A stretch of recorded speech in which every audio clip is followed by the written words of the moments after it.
नमस्कार दोस्तों। आज के इस एक्सप्लेनर में हम एक बहुत ही खास ब्लूप्रिंट डिकोड करने वाले हैं। एक ऐसी गाइड जो बताएगी कि कैसे एक बिल्कुल ऑर्डिनरी इंस्टाग्राम पेज को एक सच्ची लेजिटिमेट इनकम का सोर्स बनाया जा सकता है।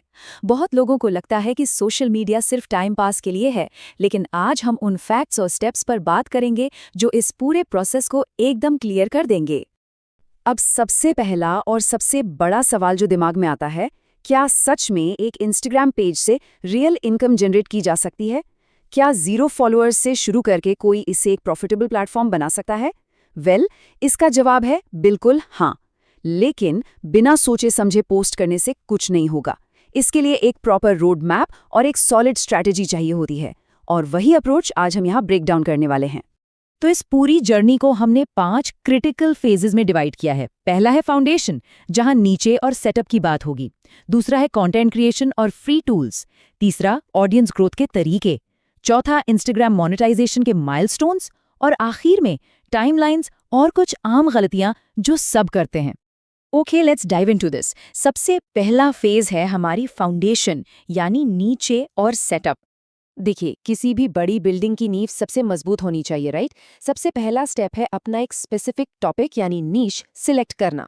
Islamic quotes, funny memes, fitness and health, food and recipes या फिर बिजनेस टिप्स और शायरी जैसे कई प्रूवन कैटेगरीज हैं जिनमें काम किया जा सकता है। पर यहाँ क्रूशियल पॉइंट ये है कि वही कैटेगरी चुनिए जिसमें एक्चुअली आपका जेन्युइन इंटरेस्ट हो। एक रैंडम टॉपिक उठा लेने से बहुत जल्दी मोटिवेशन खत्म हो जाती है। यहाँ एक गोल्डन रूल याद रखना एब्सोल्युटली क्रूशियल है।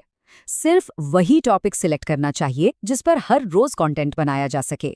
अगर फूड रेसिपीज पसंद है तो क्या हर दिन एक नई रेसिपी शेयर की जा सकती है? अगर हाँ, तभी उस टॉपिक को फाइनलाइज कीजिए। डेली कंटेंट क्रिएशन एक सस्टेनेबल हैबिट होनी चाहिए, कोई बोझ नहीं। नीश फाइनल होने के बाद बारी आती है अकाउंट सेटअप की। ये 4 फंडामेंटल स्टेप्स हैं। पहला, यूजर नेम बिल्कुल सिंपल और कैची होना चाहिए। कॉम्प्लिकेटेड स्पेलिंग्स को अवॉइड करना ही बेहतर है। दूसरा, बायो एकदम क्लियर हो, जिसे पढ़ते ही समझ आ जाए कि पेज किस बारे में है। तीसरा, एक क्लीन प्रोफेशनल पिक्चर। और चौथा, जो कि एक रियल गेम चेंजर है, अकाउंट को एक फ्री बिजनेस अकाउंट में कन्वर्ट करना। ये बिल्कुल फ्री है और इससे पेज के डीप एनालिटिक्स देखने को मिलते हैं। चलिए आगे बढ़ते हैं। दूसरा फेज है content creation and free tools. ये वो फेज है जहां पेज असल में जिंदा होता है। आजकल इंस्टाग्राम पर सबसे ज्यादा क्या चल रहा है? रील्स। एक बिल्कुल नए पेज को मैक्सिमम रीच दिलवाने का ये सबसे बेहतरीन तरीका है। इसके अलावा कोट्स पोस्ट किए जा सकते हैं। अगर टिप्स या लिस्ट शेयर करनी है तो कराउजल्स सबसे इफेक्टिव होते हैं, क्योंकि लोग उन्हें स्वाइप करना पसंद करते हैं। और पेज को डेली एक्टिव दिखाने के लिए स्टोरीज तो लगातार अपडेट करते रहना ही चाहिए। इन सब का कॉम्बिनेशन एक बहुत ही मजबूत प्रेजेंस बिल्ड करता है। लेकिन इन सब फॉर्मेट्स के साथ एक चीज जो सबसे ज्यादा जरूरी है वो है कंसिस्टेंसी। रोजाना या कम से कम हर ऑल्टरनेट डे पर पोस्ट करना बहुत जरूरी है।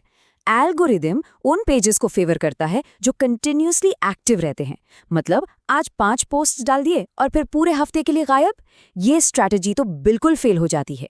एक रेगुलर रिदम ही पेज को सक्सेसफुल बनाती है।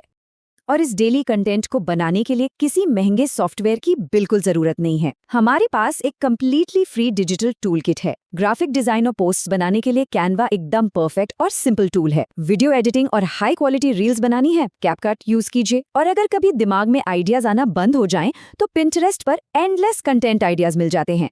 $0 बजट में एकदम प्रोफेशनल लुकिंग कंटेंट क्रिएट किया जा सकता है। No excuses. Let's move to phase 3 और देखते हैं कि ऑडियंस कैसे बिल्ड होती है।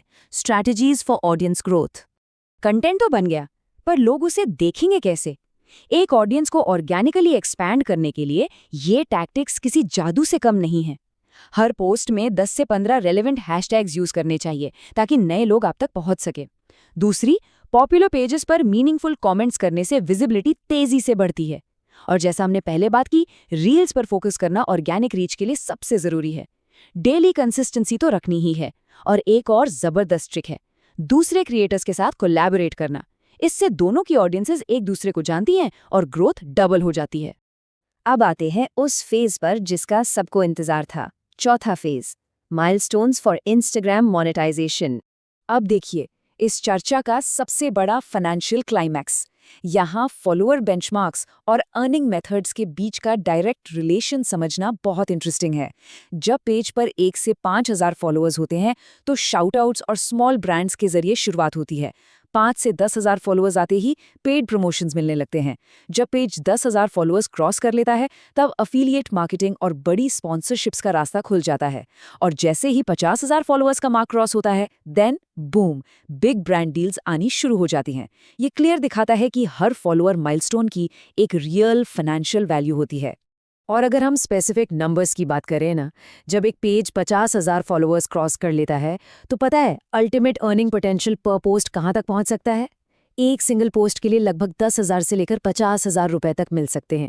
जी हाँ, सिर्फ एक पोस्ट के। ये फिगर साफ दिखाता है कि अगर कंसिस्टेंसी और सही स्ट्रैटेजी हो तो एक इंस्टाग्राम पेज कितना बड़ा एसेट बन सकता है। 5वां और आखिरी phase, timelines and common pitfalls. अब थोड़ा ग्राउंड रियलिटी पर भी आते हैं। रातों रात तो कोई अमीर नहीं बनता, राइट? इस जर्नी में पेशेंस रखना बेहद लाजमी है। पहले 1 से 3 महीने में शायद सिर्फ 1,000 फॉलोअर्स ही आए, फिर 3 से 6 महीने की लगातार मेहनत के बाद ही 5 से 10,000 फॉलोअर्स का टारगेट अचीव होता है। और सच्चाई ये है कि लगभग 6 से 12 महीने तक लगातार ग्राइंड करने के बाद ही असल में कंसिस्टेंट अर्निंग्स शुरू होती हैं। ये एक लंबा प्रोसेस है, एक मैराथन की तरह, कोई छोटी स्प्रिंट नहीं है। और ये कंपैरिजन ब्रिलियंटली इलस्ट्रेट करता है कि इस सफर में क्या करना है और क्या बिल्कुल नहीं करना।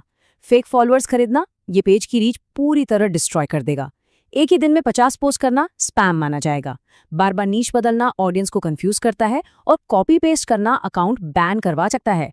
इसके बजाय सिर्फ ऑर्गेनिक ग्रोथ पर फोकस रखना, स्टेडी पेसिंग, कंसिस्टेंसी और अपना खुद का ओरिजिनल कंटेंट बनाना, यही वो गुड हैबिट्स हैं जो लॉन्ग टर्म सक्सेस दिलाती हैं।